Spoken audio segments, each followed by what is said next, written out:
Hello everyone and welcome to another chapter. In this chapter, you will learn the differences between starting with knight c6 on move 2 and g6 on move 2. So let's have a look. So let's say white goes e4, we will play c5, the Sicilian, and let's say white goes knight f3, their main move, aiming to follow up with d4, followed by knight takes d4. Now, so here, as you will learn in the course, there are two options.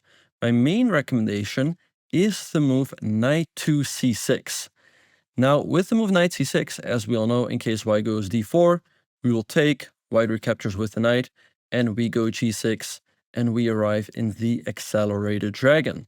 But as you'll learn, there are two ways to reach the accelerated dragon. This is one way.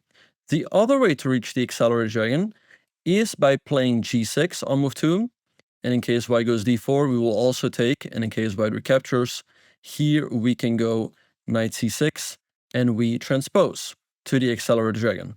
But let's talk about the pros and cons of each move order. Now, if we start with the move knight to c6, which is my main recommendation, we do allow the Rossolimo, which arises after the move bishop to b5.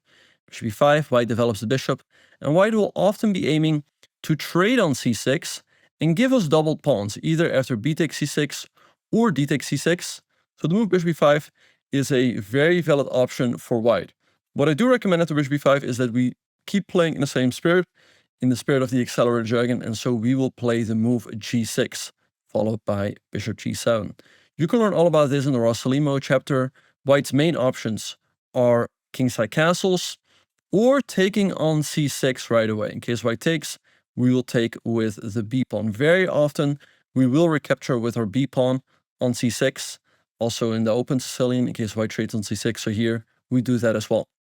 All right, so like I said, I recommend the move knight c6 because the only thing we allow from white is the Rossolimo, which is not a big deal. We just continue in the same fashion, like I said, with g6 followed by bishop g7. Now let's talk a little bit about the alternative. We also can start with g6. Now we avoid the Rossolimo, because here bishop b5 really doesn't make any sense. White brings out their bishop, but it's not attacking anything. There's no knight on c6 to be taken. So the bishop on b5 is just staring at nothing. So bishop b5 here doesn't make any sense. We can just continue with, let's say, bishop g7, or maybe move like a6, and black is doing absolutely fine. So you will not face bishop b5 a whole lot here. But two options white has here to avoid the normal open Sicilian with d4 and then knight takes d4. This is the main option. White also has two other options if they want to take advantage of our move order with the move g6. One of them is the move c3, followed by d4. So a bit of a delayed Alapin. White's aiming to build a big center because they want to recapture with the c pawn on d4. So let's say we would go bishop g7, white would go d4, takes. And white's better here because white has two pawns in the middle and has a nice space advantage. Now, what you will learn in the Alapin chapter, so in case white plays c3 on move 2, or after knight f3, knight c6, and then c3, is that in both cases we will play the move knight f6. So we take the pawn on e4, we will lure it forward, and then we will move our knight to d5, and we will put pressure on that e5 pawn with moves like d6. So that is what we will do in case white plays c3 here, after knight c6, and then c3 on the third move, or if I play c3 on the second turn, we will play knight f6. And same idea, if white goes e5, we'll go knight e5, followed by moves like knight c6, d6, putting a lot of pressure on that pawn on e5.